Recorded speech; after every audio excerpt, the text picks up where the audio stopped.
உலகெங்கும்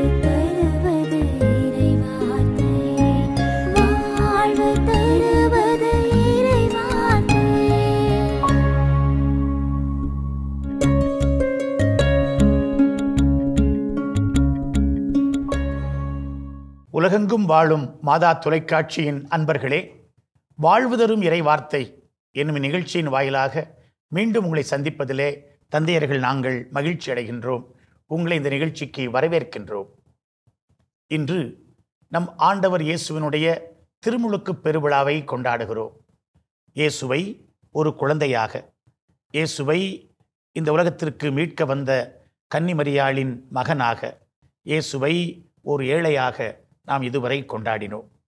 இப்பொழுது அவருக்கு வயது 30. அவர் தன்னுடைய பொது வாழ்க்கை பணியை தொடங்குகின்றார். இயேசு திருமுழுக்கு பெறுகிறார். இது ஓர் இறை அனுபவம். நாமும் கிறிஸ்தவ வாழ்வில் அடியெடுத்து வைக்கிற பொழுது திருமுழுக்கு பெறுகிறோமே, அதை இந்த நாளில் மீண்டும் நினைவு கூறுகிறோம். அன்றைக்கு சிறுபிள்ளையாய் இருந்த பொழுது அந்த திருமுழுக்கை நாம் பெற்றோம். அந்த திருமுழுக்கின் அருளை, பொருளை நாம் உணர்ந்து வாழ இந்த நாள் நமக்கு தூண்டுதலும் தருகிறது. இன்றைய திருப்பலி வாசகத்திற்கான வாசகங்கள் நமக்கு தருகிற படிப்பினைகளை நாம் கற்றுக்கொள்ள முன் வருவோம். ஆண்டவர் இயேசுவின் திருமுழுக்கு லூக்கா நற்செய்தியில் மிக அழகாக விரித்துரைக்கப்பட்டிருக்கிறது. கிறிஸ்து பிறப்பு விழாவை பொறுத்தவரை முதலில் அது ஒரு வீட்டு நிகழ்வாக இருந்தது. பிறகு ஒரு நாட்டுப்புற நிகழ்வாக, அந்த இடையர்கள் நாட்டுப்புறத்தில் இருந்தாங்க. அப்புறம் ஒரு ஊர் நிகழ்வாக அந்த ஞானிகளுடைய வருகை அமைந்தது. இன்றைக்கு இது உலகத்தின் விழாவாக மாறுகின்றது. ஏனென்றால் ஆண்டவர் இயேசு உலகத்திற்கு தந்தை கடவுளால் அறிமுகம் செய்து வைக்கப்படுகின்ற நாள் இது. இவர் யார்? இவர் என்னுடைய அன்பார்ந்த மகன், இவரில் நான் மகிழ்ந்திருக்கின்றேன். இவரில் திருமுழுக்கு பெறுகிற எல்லோரும் கிறிஸ்துவுக்கு சொந்தமாக்கப்பட்டவர்கள். அதான் அப்போ அந்த நிலையை அடைகின்ற நம்முடைய திருமுழுக்குக்கு காரணமாக இருந்த ஆண்டவருடைய திருமுழுக்கை இன்று நாம் கொண்டாடுகின்றோம். இம்மானுவேல் பிரசன்னமாக இருந்தது. இப்பொழுது மெஸ்ஸியா என்னென்றால் இந்த திருமுழுக்கிலே திருப்பொழிவு செய்யப்படுகிறார். மெஸ்ஸியா பிரசன்னமாக நாம் பார்க்க போகின்றோம். திருமுழுக்கு என்ற வார்த்தை கிரேக்க வார்த்தை பாப்திஸ்மோஸ். அதாவது அதனுடைய உண்மையான அர்த்தம் என்னவென்றால் தண்ணீரில் மூழ்கி எழுதல். இந்த சாக்கடலில் வாழ்ந்து கொண்டிருந்த எஸ்ஸீன் கம்யூனிட்டியை சார்ந்தவர்கள் இந்த திருமுழுக்கு கொடுக்கின்ற ஒரு சடங்கினை வைத்திருந்தார்கள். குறிப்பிட்ட நாட்களில் திருமுழுக்கு கொடுப்பார்கள். மீட்பர் வரும்பொழுது நாங்கள் எல்லோரும் புனித நிலையில் இருக்க வேண்டும் என்பதுதான் அவர்கள் அர்த்தமாக கொண்டிருந்தார்கள். இன்றைய நற்செய்தி 2 பகுதியாக அமைந்திருக்கிறது. முதல் பகுதி திருமுழுக்கு யோவான் எல்லாருக்கும் திருமுழுக்கு கொடுத்து கொண்டிருக்கிறார். அப்பொழுது மீட்பரை பற்றி அவர் முன்னறிவிக்கிறார். 2வது பகுதியில் அவரே ஆச்சரியப்படும் வண்ணம் அந்த மீட்பர் இயேசு அங்கே வந்து நின்று அவருடைய கையால் திருநீராட்டு பெறுகிறார். இந்த முதல் பகுதியாக நான் தண்ணீரால் திருமுழுக்கு கொடுக்கிறேன், எனக்கு பின்வருவருடைய மிதியடி வாரை அவிழ்க்க கூட தகுதியற்றவன் என்று சொல்லி இந்த திருமுழுக்கு நாளிலே திருமுழுக்கு யோவான் ஆண்டவர் மெஸ்ஸியாவினுடைய வருகையை பற்றி குறிப்பதாக முதல் பகுதி அமைகிறது. இதில் நான் திருமுழுக்கு யோவானை வியந்து பார்க்கிறேன். ஏனெனில் அந்த காலத்தில் எல்லாருமே மெஸ்ஸியாவை எதிர்பார்த்து கொண்டிருந்தார்கள். திருமுழுக்கு யோவானை பார்த்தவுடன் ஒரு சாரார் ஒருவேளை இவர் மெஸ்ஸியாவாக இருப்பாரோ என அவருடைய பேச்சு, மக்களை சார்ந்த பேச்சு, அவர்கள் கேட்கின்ற கேள்விகளுக்கான பதில், அதிகார துணியில் பேசிய விதம் எல்லாம் பார்த்து ஒருவேளை இவர் மெஸ்ஸியாவாக இருப்பாரோ என்ற எண்ணம் கூட, ஒரு ஐயப்பாடு கூட அவர்கள் மத்தியில் எழுந்தது. அதை போக்குகின்ற வண்ணமாக ஆண்டவருடைய திருமுழுக்கு அமைகிறது. அதற்கு முன்பாக அதை தயார் நிலையில் வைக்கின்றார். அதை சொல்லுகின்ற வார்த்தை தான் அவருடைய மிதியடிவாரை அவிழ்க்க கூட நான் தகுதியற்றவன், என்னை விட எனக்கு பின் வருகிறவர் என்னை விட மிகச்சிறந்தவர் என்று சொல்லி அந்த வார்த்தை வைப்பதாக நான் பார்க்கிறேன். எலிசபெத் அம்மாலும் மரியாலும் சந்தித்துக் கொள்கிறார்கள். அப்போதுதான் இயேசுவும் திருமுழுக்கு யோவான் ஒருவேளை சந்தித்திருக்க வேண்டும். அதுக்கப்புறம் 30 வருடங்கள் அங்கே ஒரு இரட்டிப்பு காலமாக இருக்கிறது. ஒருவேளை சந்திச்சிருப்பாரா? இயேசு சந்திச்சிருப்பாரா? இயேசு நாசரேத்துக்கு சென்று பெற்றோருக்கு கீழ்ப்பணிந்திருந்தார் என்று சொல்லுகிறோம். அந்த நேரத்தில் அவர் தன்னுடைய வாழ்வை பற்றிய, லட்சியத்தை பற்றிய தெளிவை அந்த 12 வயதில் ஆலயத்தில் பெற்றுவிட்டார். அதன் பிறகு 30, இதே லூக்கா 3:23 தந்தை குறிப்பிட்டது போல திருமுழுக்கின் பொழுது 30. அப்போது இந்த 30 வயது வரை, 12லிருந்து 30 வரை இயேசு தன்னை இந்த லட்சிய வாழ்வுக்காக ஆயத்தப்படுத்திக் கொள்கிறார், தன்னை எக்யூப் பண்ணுறார். இடைப்பட்ட காலத்தில் பெற்றுக்கொண்ட அனுபவங்கள் அவருடைய இறையாட்சி பணிக்கும் போதனைக்கும் உதவியாக இருக்கின்றன. அதை வைத்துதான் தன்னுடைய பணியை அவர் மேற்கொள்கிறார். இது இயேசுடைய பணம். திருமுழுக்கு யோவானும் அதே போல வளர்ந்திருக்க வேண்டும். இந்த குழந்தையை பற்றி எல்லோருமே வியப்புற்றார்கள். இது எப்படிப்பட்ட குழந்தையாக இருக்குமோ என்று சொல்லப்படுகிறது. இந்த 30 என்பதுதான் பழைய ஏற்பாட்டில் அரசர்கள், இறைவாக்கினர்கள், குருக்கள் எல்லாமே பணி ஏற்கின்ற காலம். ஏன்னா இயேசு இந்த பணி ஏற்கும் பொழுது ஒருவேளை ஒரு 6 மாதத்திற்கு முன்பு திருமுழுக்கு யோவானும் தன்னுடைய பணியை, அந்த யோர்தான் ஆறு எப்பொழுதும் ஓடிக்கொண்டே இருக்கும். ஹெர்மோன் மலையிலிருந்து ஊற்றெடுக்கிற அந்த ஆறு, அந்த தண்ணீரை பயன்படுத்தி அவர் திருமுழுக்கு கொடுத்து கொண்டிருக்கின்றார். திருமுழுக்கு யோவான். இந்த நேரத்தில் 2 பேருடைய சந்திப்பு நடக்கிறது, அதை பார்க்கின்றோம். இயேசு ஒரு இளைஞனாக ஒரு துணிச்சலான முடிவை எடுக்கிறார். திருமுழுக்கு யோவானிடத்திலே போய் திருமுழுக்கு பெறுகிறார். இளைஞனாக இருக்கிற பொழுது அவர் பல முடிவுகளை எடுத்திருக்கலாம். அந்த காலகட்டத்தில் பரிசேயர்கள் இருந்தார்கள். அந்த பள்ளிக்கூடத்தில் போய் படித்து எடுத்து சட்டங்களை நுணுக்கமாக அறிந்து அவர் ஒரு பரிசேயராக அவர் மாறலாம். அவர் அதை செய்யவில்லை. இயேசு அன்றைக்கு தீவிரவாதிகள் இருந்தார்கள். ரோமையர்களை அவர்கள் தீவிரமாக எதிர்த்தார்கள். அவ்வாறு அந்த தீவிரவாத குழுக்களிலே இயேசு போய் சேர்ந்து ஒரு உள்நாட்டு போராட்டத்திற்காக அவர் தலைமை வகித்தல் ஒரு தளபதியாக அங்கே இருந்து அவர் ஒரு தீவிரவாத இயக்கத்திலே போய் சேர்ந்திருக்கலாம். ஒரு இளைஞனாக அந்த முடிவை அவர் எடுக்கவில்லை. ஏரோதியர்கள் என்று ஒரு குழுக்கள் இருந்தார்கள். அரசருக்கு தந்தைகள் சொன்னதைப் போல சால்ரா போடுகிற கோஷ்டிகள். அவர்கள் பின்னணியிலே சேர்ந்து ஒரு அரசு வேலையிலே சேர்ந்து அவர் குடும்பம், அவங்க வாழ்க்கை என்று அவர் அப்படி வாழ்ந்திருக்கலாம். அவர் அந்த ஏரோதியர்கள் குழுவிலும் அவர் சேரவில்லை. இயேசுவிடத்தில் இந்த 12 வயதிலிருந்தே ஒரு தேடல் இருந்தது. என் தந்தையின் அலுவலில் நான் இருக்க வேண்டாமா அப்படின்னு சொல்கிறார். அவருடைய தந்தை அவருக்கு பணித்திருக்கிற பணி என்ன, அதை அவர் தேடுகிறார். ஆகவே தான் அந்த தந்தையின் பணியை அவர் தொடங்குவதற்கு அவர் அருமையான ஒரு முடிவை எடுக்கிறார். அந்த முடிவு மிக முக்கியமான முடிவு. ஆனால் அவர் ஒரு சரியான முடிவை எடுக்கிறார் என்று இந்த பகுதி சொல்லுகிறது. திருமுழுக்கு யோவான் கூட தயங்குகிறார். ஆனால் வானம் திறக்கிறது. வானம் பதில் சொல்லுகிறது.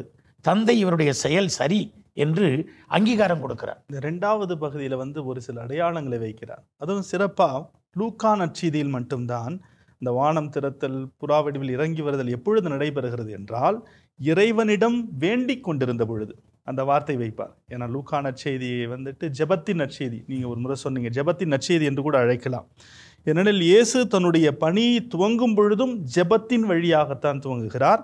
அந்த பணியை நிறைவு செய்யும் பொழுதும் ஜெபத்தின் வழியாகத்தான் முடிக்கிறார். ஜெபத்தை வைத்து கொண்டு அந்த திருமுழுக்கு பெறுவது தனிச்சிறப்பு. அதற்கு அடுத்தபடியாக நீங்கள் சொன்னது போல வானம் திறந்திருத்தல். இந்த வானம் திறந்திருத்தல் ஒரு அடையாளமாக பார்க்கப்படுகிறது. பல ஆண்டுகளாக இறைவாக்கினர்கள் கிடையாது. இறைவாக்கினர்கள் வரவில்லை என்பதை லூக்கா நற்செய்தியாளர் ஒரு அடையாளமாக காட்டுகிறார். விண் கதவுகள் அடைக்கப்பட்டிருந்தன. அப்ப இறைவாக்கினர்கள் யாருமே இல்லை. ஆக அப்படிப்பட்ட மௌனமான நிலை இருந்து வந்தது. இந்நிலையில் இறைவாக்கினர் இயேசு வழியாக இறைவன் வானத்தை திறந்து இயேசுவோடு உரையாடி கொண்டிருக்கிறார். இந்த வானம் திறக்கப்பட்டது, தந்தை பேசியது இயேசுடைய பணியுடைய மிக அருமையான தொடக்க நிகழ்வாக, இனாகுரல் ஃபங்க்ஷன் மாதிரி இதை பார்க்கலாம். இதில் மூவர் இறைவன் அசைபாடுகின்றார் பார்க்கின்றோம். தந்தை கடவுள் பேசுகிறார், ஆவியானவர் அசைபாடுகின்றார், மகன் அங்கே திருமுழுக்கு பெறுகிறார்.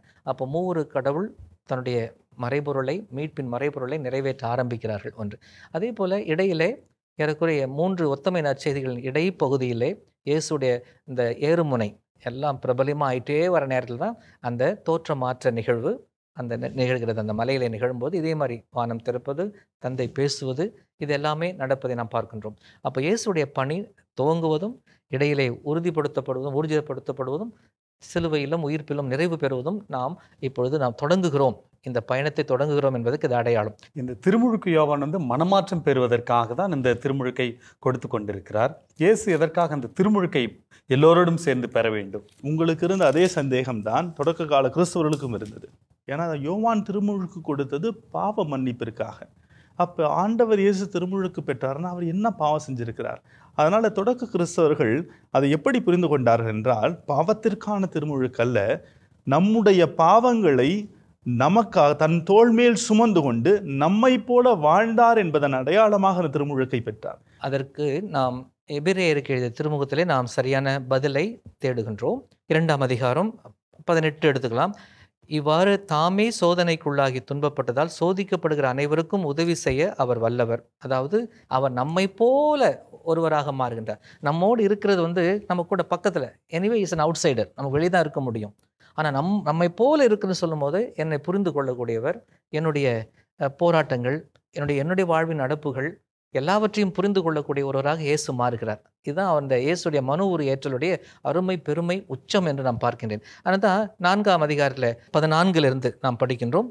ஏனெனில் நம் தலைமை குரு நம்முடைய வலுவின்மையை கண்டு இரக்கம் காட்ட இயலாதவர் அல்ல, மாறாக எல்லா வகையிலும் நம்மை போல சோதிக்கப்பட்டவர், எனினும் பாவம் செய்யாதவர். எனவே நாம் இரக்கத்தை பெறவும் ஏற்ற வேளையில் உதவக்கூடிய அருளை கண்டடையவும் அருள் நிறைந்த இறை அரியணையை துணிவுடன் அணுகி செல்லலாம் இப்பொழுது. ஏனென்றால் அவர் நம்மை போல ஒருவராக மாறி நம்மை மீட்பதற்காக எல்லாவற்றிலும் நம்மை போல ஆனார். எனவே இந்த திருமுழுக்கில் கூட நம்மை போல ஆகி நம்மை இந்த மனமாற்றத்திற்கு உட்படுத்துவதற்கு அவரும் தூண்டுகோலாகவும் ஊன்றுகோலாகவும் வழிகாட்டியாகவும் உடனிருப்பவராக இருக்கிறார் என்பது தெளிவாகிறது. அதுதான் அந்த கிறிஸ்டலாஜிக்கல் ஹிம் என்று சொல்லி பிலிப்பியருக்கு திருமுகத்தில் படிப்போம். 2ஆம் அதிகாரம் 6வது வசனத்திலிருந்து 11ஆம் வசனம் வரை நாம் படிப்போம். கடவுள் தன்மையில் விளங்கியவர் கடவுள் தன்மையை பற்றி கொண்டிருக்க வேண்டியதொன்றாக கருதவில்லை, மாறாக தம்மையே வெறுமையாக்கி அடிமையின் தன்மை பூண்டு என்று அந்த வார்த்தைகள் வரும் அல்லவா, அதுதான் அதற்குரிய விளக்கமாகவும் பார்க்கலாம். அப்போ இன்றைக்கு நாம் பார்க்கறது என்னன்னாக்கா, இயேசு அனைத்துலகுக்கும் அறிமுகப்படுத்தப்படுகிறார்.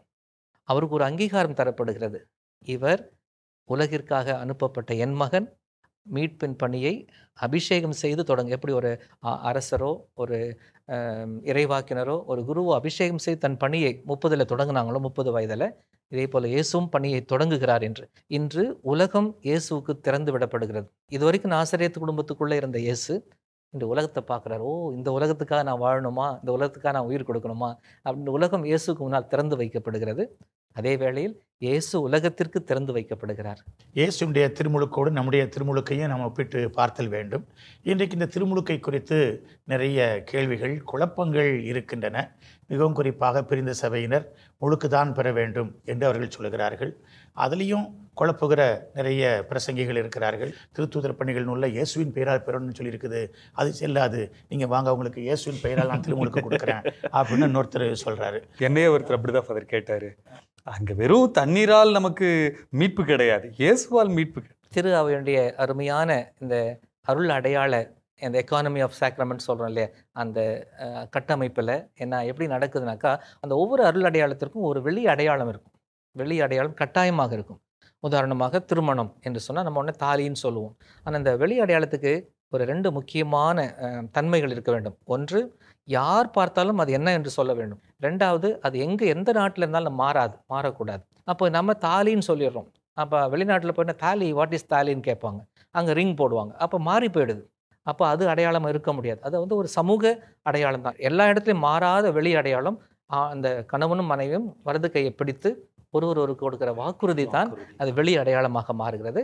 அப்போ ஒவ்வொரு அருள் அடையாளத்துக்கும் ஒரு வெளி அடையாளம். ஆனால் அதற்கு பின்னால் பார்க்க முடியாத அருள் அங்கே வேலை. அதனால தான் அருள் அடையாளம் என்று சொல்லுவோம். இப்போ நான் தேவத்தியானமான சொல்கிறதில்லை, நம்ம அது அருட்சாதனம் என்று கூட சொல்வதில்லை. திரு அருள் அடையாளம் அது நம்ம சொல்கிறோம். ஒரு அருளுடைய அடையாளமாக அது இருக்குதுன்னு சொல்கிறோம். அப்போ திருமுழுக்குக்கு வரும்போது வெளி அடையாளம் முழுக்கு, நீ சொன்ன மாதிரி தண்ணீர், கட்டாயமாக தண்ணீர் தான் வெளி அடையாளம். ஆனால் இங்கே என்ன பிரச்சனை அப்படின்னாக்கா, இந்த தண்ணீர் கொஞ்சம் ஊற்றுறதுனால அவன் பாவியாக இருக்க போகிறது கிடையாது, மூழ்கி எடுக்கிறதுனால அவன் அச்சிஷ்டம் ஆக போகிறதும் கிடையாது. இது ஒரு அடையாளம் தான். அடையாளம் பேசுகிறது. அடையாளத்துக்கு பின்னாடி பல அருள் செயல்படுகிறது. அதை தான் பார்க்கணும். அப்போ திருமுழுக்கில் பார்க்க முடியாத அருள் என்னன்னாக்கா, அவன் பிறவி நிலை பாவத்திலிருந்து, அவர்கள் அதனுடைய தோஷத்திலிருந்து, அதனுடைய ஸ்டெயின்ஸ் சொல்கிறோம் இல்லையா, அதனுடைய எல்லா தாக்கங்களிலும் விடுதலை பெறுகிறோம். 2வது, நாம் கடவுளுடைய மகனாக மகளாக மாறுகின்றோம். 3வது, இந்த திரு அவையிலே உயிருள்ள உரிமை உள்ள உறுப்பினராக மாறுகின்றோம். இது சொல்லி விளக்க முடியாத, அனுபவிக்க தான் முடியும் அந்த அருட்சாந்தத்தை பெறவங்க. ஒவ்வொரு திருமுழுக்கு நாம் கொடுக்கும் பொழுதும் இதை தவறாமல் சொல்வது இதுதான். அன்றைக்கு முதியவர்களுக்கு திருமுழுக்கு கொடுத்து வந்தோம்.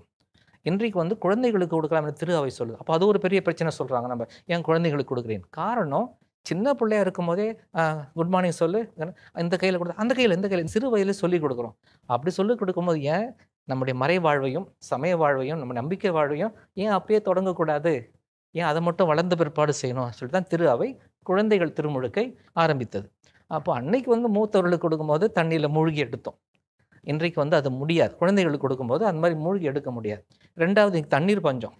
ஒரே தண்ணீரை எல்லாரும் பயன்படுத்த முடியாதுன்னா செயல்முறை பிரச்சனைகள் நிறைய, கஷ்டங்கள் நிறைய இருக்குது. அதுதான் ஒரு அடையாளத்தை நம்ம இன்றைக்கு பயன்படுத்துகிறோம். ஆனால் அடையாளத்தை முன்வைத்து அதற்கு பின்னாடி இருக்க அருளை நம்ம கோட்டை விடக்கூடாது. திருச்சபை இந்த முழுக்கு ஞானஸ்தானத்துக்கு எதிரி அல்ல, தெளிவாக இருக்கணும். திரு அவை முழுக்கு ஞான, அதற்கு வாய்ப்பு இருந்தால் கொடுக்கலாம். சுகாதார இந்த சூழமைகள் எல்லாம் இருந்தாக்கா வாய்ப்பு இருந்தால் கொடுக்கலாம். ஆனால் செயல்முறை தேவையை முன்னிட்டும் சூழ்நிலையை முன்னிட்டும் இன்றைக்கு திரு அவை என்ன சொல்லுது, இது ஒரு அடையாளம் மட்டும் பயன்படுத்தினா போதும் அப்படின்னு சொல்லுது. அதை நம்ம மக்களுக்கும் தெளிவுபடுத்தணும். நம்ம தெளிவாக இருந்தால் நல்லா இருக்கும்னு நினைக்கிறேன். நம்முடைய கத்தோலிக்க மறை சார்ந்தவர்கள் இன்னைக்கு திருமுழுக்கு அப்படின்ற சொல்றது கிடையாது, பேர் வைக்கிறது. அந்த குழந்தைக்கு பேர் வைக்கிறதா அதுக்கு முக்கியத்துவம் தருகிறார்களே தவிர, அதற்கு பின்னால் நம்ம இவ்வளோ நேரம் நம்ம பேசிய அந்த கடவுளுடைய அருள், கடவுளுடைய இரக்கம், அந்த மேன்மை, அதை பல நேரத்தில் நம்ம மறந்து விடுகிறோம். அந்த நீங்கள் சொன்ன மாதிரி நம்முடைய திருமுழுக்கு கொண்டாட்டங்கள்லாம் அர்த்தமுள்ள, ஒவ்வொன்றும் அர்த்தமுள்ள கொண்டாட்டங்கள். இதை நேரம் எடுத்து மக்களுக்கு விரிவுரை தந்து செய்யும் போது அதுக்கு நிறைய பலன் இருக்குன்னு நினைக்கிறேன். இன்றைய மக்களுடைய குழப்பங்களுக்கு மிக தெளிவான, அணித்தரமான, அழகான பதிலை நீங்கள் சொன்னீர்கள். கத்தோலிக்க திருச்சபையினுடைய திருமுழுக்கு சடங்கு முறையில் முதல் முறை முழுக்கி எடுத்தல், ரெண்டாவது முறை தான் தெளித்தல். மக்கள் விரும்பினால் நீங்கள் சொன்னது மாதிரி முழுக்கை நாம் கொடுக்கலாம், அது ஒன்றும் தவறல்ல. செயல்முறைக்காக இந்த ரெண்டாவது முறை தெளிப்பை நாம் செயல்படுத்துகிறோம். எப்படினாலும் சரிதான், அதனுடைய அர்த்தத்தை, அதனுடைய பொருளை, அடையாளத்தை நாம் புரிந்து கொள்ளுதல் வேண்டும். அதனால தான் திரு அவை இன்றைக்கு ஆலயங்கள்லாம் கட்டும் பொழுது அதை மிக தெளிவாக செய்யறது நம்ம கவனம் செலுத்துறதே இல்லை. ஆலய இந்த வரைபடத்திலேயே திருமுழுக்கு தொட்டி இருக்க வேண்டும், அதை தனியாக இருக்கணும். அந்த இடத்துல மக்கள் பார்ப்பதாக இருக்க வேண்டும். என்றால் நம்ம கிறிஸ்து வாழ்வின் புகுமுக அருட்சாதனமே தான். ஃபர்ஸ்ட் என்ட்ரன்ஸ் கேட்டே இதுதான். இது பண்ண அடுத்தபடியாக நம்முடைய கிறிஸ்தவ வாழ்வினுடைய உயிர் மூச்சை பாஸ்கா மறைப்பொருள், இயேசுடைய இறப்பு உயிர்ப்பு. அந்த மூழ்கி எடுக்கிறது என்ன காரணம்னாக்கா, நான் தண்ணியில் முழுக்கினா என்ன பண்ண, திணறுவான், அதான் சாகிறது, என் பாவத்திற்கு இறப்பது. திணறி நம்ம வெளியே வரோம், அதான் புது வாழ்வு. இயேசுடைய அந்த மூழ்கி எழுப்பது என்பது இந்த இயேசுடைய இறப்பு உயிர்ப்பில் பங்கேற்பது. அதுதான் அந்த தண்ணியில் கழுவின உடனே அந்த அதே உச்சந்தலையில் அந்த கிறிஸ்மா என்ற எண்ணெயை நம்ம பூசுகிறோம். எந்த எண்ணெயால் குருக்களுடைய கரங்கள் அபிஷேகம் செய்யப்படுதோ, எப்போ வளர்ந்த பிற்பாடு இரண்டாவது திருமுழுக்கு என்று சொல்கிற உறுதி பூசல் அருள் அடையாளத்தில் இயேசுவுக்கு சொந்தமாகிறாய், இது முதற்கொண்டு நீ கிறிஸ்துவின் உறுப்பாய் நிலைத்திருந்து நிலை வாழ்வுக்கு போய்வாக என்று போய் சேர்வாயாக நாம் சொல்கிறோம். அப்போது அந்த இயேசுவுக்கு சொந்தமாக்குகிற ஒரு அருள் அடையாளம், இது அருமையான அருள் அடையாளம். மற்ற ரெண்டு சின்ன அடையாளம், வெள்ளை துணி, அந்த மேன்மையின் அடையாளம். ஆனால் திருமண விருந்துக்கு போகும்போது எங்கே ஒன்று ஆடின்னு கேட்பார், மாசுபடாமல் கொண்டு போய் சேர். பாஸ்கா திரி தூய ஆவியான ஒரு விழா, அதாவது 50ஆம் நாள் விழா கொண்டாடின பிற்பாடு பாஸ்கா திரி அணைக்கப்பட வேண்டும். மக்கள் மத்தியிலே அந்த பிரதான திருப்பலியில் அணைக்கப்பட்டு அதை கொண்டு போய் நம்முடைய அந்த தூய பொருளகம் இருக்குல்ல, அந்த சாக்ரிஸில் கொண்டு போய் பத்திரமா வைக்க வேண்டும். மதிப்புக்குரிய இடத்தில் சும்மா தூக்கி போட்டக்கூட பாஸ்கா திரியை பத்திரமாக வைக்க வேண்டும். ஒவ்வொரு திருமுழுக்கு அருள் அடையாள கொண்டாட்டத்திலும் அதை கொண்டு வைக்க வேண்டும். என்னுடைய பங்குல நான் அதை தெளிவாக இருப்பேன். அதை அங்கே நிறுத்தணும். அந்த குழந்தைக்கு அந்த பெற்றோருக்கும் ஞான பெற்றோருக்கும் அந்த வத்தி ஏற்றி கொடுக்கும் பொழுது ஏதோ சும்மா வத்தி பட்டி கிழிச்சு கொடுக்கறது கிடையாது. அந்த பாஸ்கா வாழ்வை நாம் தொடங்குகிறோம் இந்த திருமுழுக்கிலே. அதே போல இறந்தவருடைய இந்த இறுதி பயண திருப்பலியிலும் அவருடைய பாடிக்கு நம்ம பக்கத்தில் என்ன வைக்கிறோமோ இல்லையோ இந்த பாஸ்கா திரி வைக்கப்பட வேண்டும். ஒரு கிறிஸ்துவனுடைய வாழ்வு, கிறிஸ்துவ வாழ்வினுடைய தொடக்கமும் அந்த நிறைவும் ஆண்டோடைய பாஸ்காவில் தான். கடைசியாக எஃபேத்தா, செவிகள் கேட்கணும், வாய் பேசணும், நீ ஆண்டவர் இயேசுவை அறிக்கையிடணும், நீ திருமுழுக்கில் இயேசுவோடு இணைந்திருக்கிற, நீ இயேசுவினுடைய சாட்சியாக மாறணும். அப்படி ஒவ்வொரு நிகழ்வும் அருமையாக இருப்பதை நாம் பார்க்கிறோம். மிக அழகாக சொன்னீர்கள். கிறிஸ்தவ பெற்றோர்கள் தங்கள் பிள்ளைகளை திருமுழுக்குக்கு தயார்படுத்த வேண்டும். திருமுழுக்கின் அருளடையாள பொருளை பெற்றோர் உணர்ந்து அதில் பங்கெடுக்க வேண்டும். அவர்கள் குழந்தைகளையே திருமுழுக்கு கொடுத்து விட்டோமே, அந்த பிள்ளைக்கு தெரியவில்லை என்று சொல்லக்கூடாது. ஞான பெற்றோர் அந்த பிள்ளையை முறையாக கிறிஸ்தவ நம்பிக்கையில் வளர்த்தெடுக்க வேண்டும். ஒவ்வொரு பாஸ்கா விழாவின் பொழுதும் ஆண்டுதோறும் நாம் திருமுழுக்கின் அருளை புதுப்பிக்கிறோம். மீண்டும் திருமுழுக்கின் அருளை நினைப்பூட்டுகிறோம். திரும்ப பெறுவதில்லை, மாறாக அன்றைக்கு நாம் கையிலே பாஸ்கா திரியை பிடித்து கொண்டு அந்த திருமுழுக்கின் அருளை புதுப்பிக்கிறோம். நான் சாத்தானை விட்டு விடுகிறேன், நான் மூவொரு கடவுளை நம்புகிறேன், இயேசுவை நம்புகிறேன், தூயாவியை நம்புகிறேன் என்று நாம் சொல்லுகிறோம். ஆகவே அந்த புதுப்பித்தல் இந்த வளர்ச்சி நிலை பெற்ற மக்களுக்கு போதுமானதாக இருக்கிறது. திருமுழுக்கு யோவான் மீட்பின் வரலாற்றிலே ஒரு கடைசியான இறைவாக்கினர், நிறைவான இறைவாக்கினர்.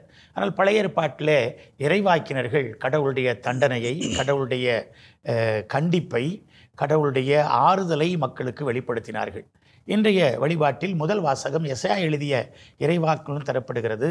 அவர் கடவுளுடைய ஆறுதலையும் கனிமொழியையும், கடவுளுடைய அந்த அன்பையும் அரவணைப்பையும் அவர் எடுத்து சொல்லுகிறார். முதல் வாசகம் மீறி எனக்கு மனதுக்கு பிடித்தமான ஒரு வாசகம். ஏன்னா 1 to 39 எஸ்ஐயா வரைக்கும் தண்டனை தீர்ப்பு நிறையா வரும். ஆனால் 40:1 இருந்துக்கிட்டு அந்த சீனே அப்படியே மாறும். ஆறுதல் கூறுங்கள், என் மக்களுக்கு கனிமொழி கூறுங்கள்.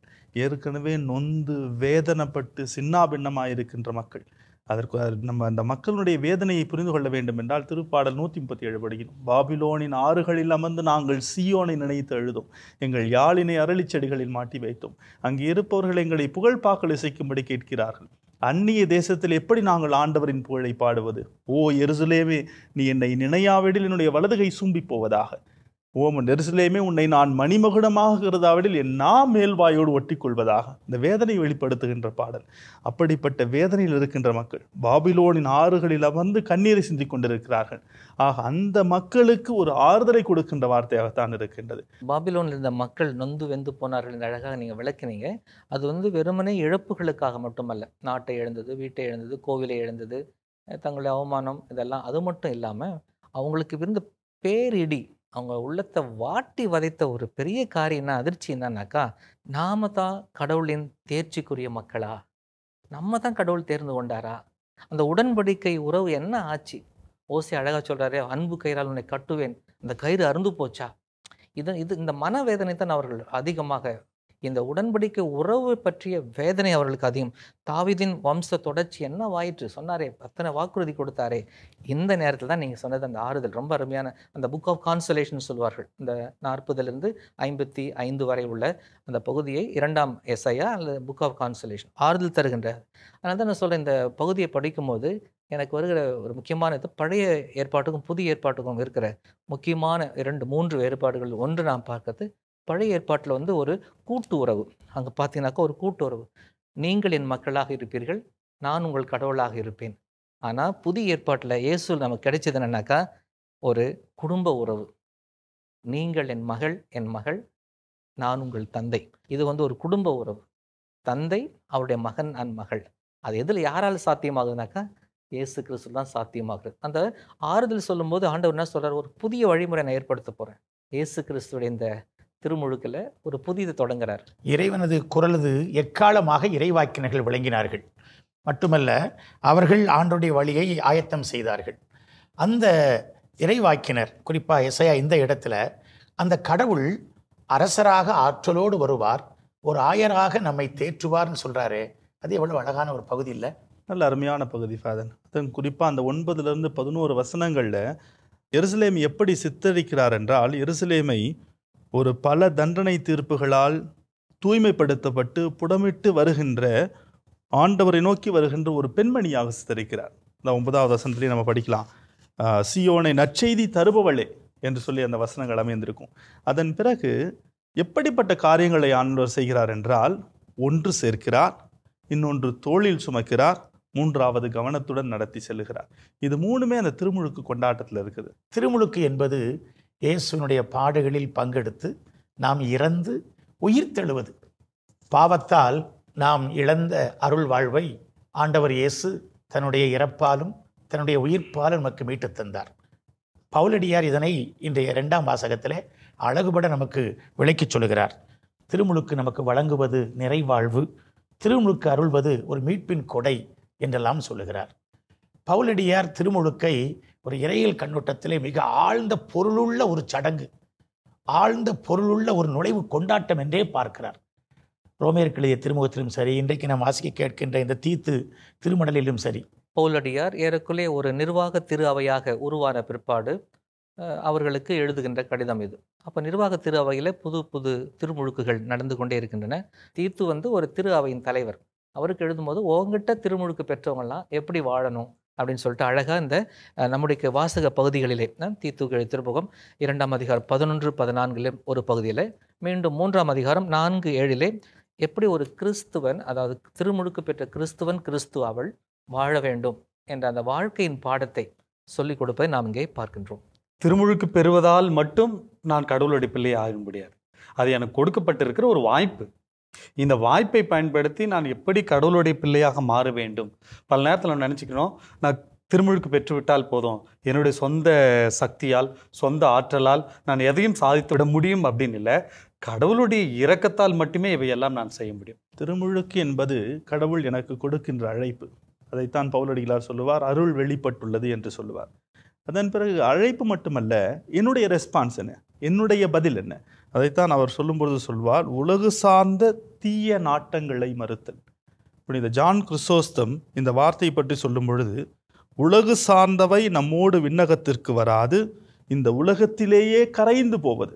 ஆண்டவருடைய அழைப்பினை நான் வாழ்ந்து வாழ்வாக்குவதுதான் திருமுழுக்கு பெற்றதற்கான ஒரு மிக மிக சான்றாக அமையும் என்பதை பவுலடிகளார் சொல்லுவதாக நான் பார்க்கிறேன். 2வது பகுதியிலே 3ஆம் அதிகாரம் 4:7 அவர் சொல்லுகின்றார், நம் மீட்பராம் கடவுளின் நன்மையும் மனித நேயம் வெளிப்பட்ட போது நாம் செய்த அரசியல்களை முன்னிட்டு அல்ல, மாறாக தம் இரக்கத்தை முன்னிட்டு புது பிறப்பு அளிக்கும் நீரினாலும் புதுப்பிக்கும் தூய ஆவியாலும் கடவுள் நம்மை மீட்டார். அப்போ இந்த புது பிறப்பு நிக்கோதேமுக்கு ஆண்டவர் தெளிவாக சொல்றாரு, மறுபிறப்பு, குழந்தையாக பிறக்க வேண்டும், ஆவியிலே பிறக்க வேண்டும். அது எல்லாமே இந்த திருமுழுக்கிலே நமக்கு சாத்தியமாகிறதை பார்க்கின்றோம். இயேசுவே மார்க்கு நற்செய்தி 10ஆம் அதிகாரம் 35-40 குறிப்பிடுவது போல, எனக்கு இன்னொரு திருமுழுக்கு இருக்கிறது என்று சொல்லுகிறார். அந்த சிலுவையிலே அவர் நிறைவேற்ற இருந்த அந்த பலியை சொல்லும் பொழுது. எனவே ஒரு திருமுழுக்கு தொடக்கம் தான். நம்முடைய அறச்செயல்களை முன்னிட்டு அல்ல. நான் நல்லவனாக இருக்கிறேன், நல்லா அள்ளி கொடுக்குறேன், நான் நல்லா படிச்சிருக்கிறேன், புகழோடு இருக்கிறேன், நான் செல்வத்தோடு இருக்கிறேன் அப்படிங்கிற நம்முடைய அறச்செயல்களை முன்னிட்டு அல்ல, மாறாக கடவுளுடைய இரக்கத்தை முன்னிட்டு நமக்கு இந்த அழைப்பு தரப்பட்டிருக்கிறது.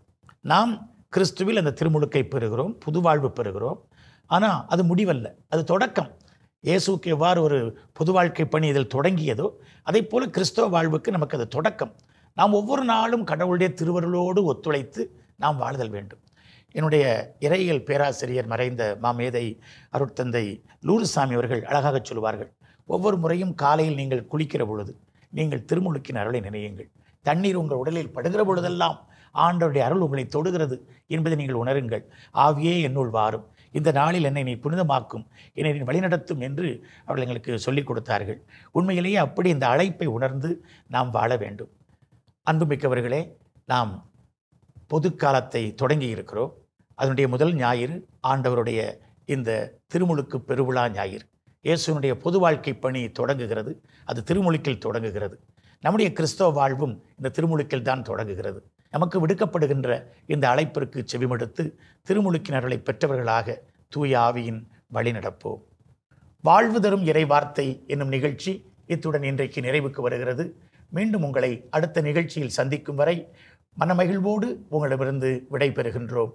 இயேசுவுக்கு புகழ், இயேசுவுக்கு நன்றி. மரியே வாழ்க.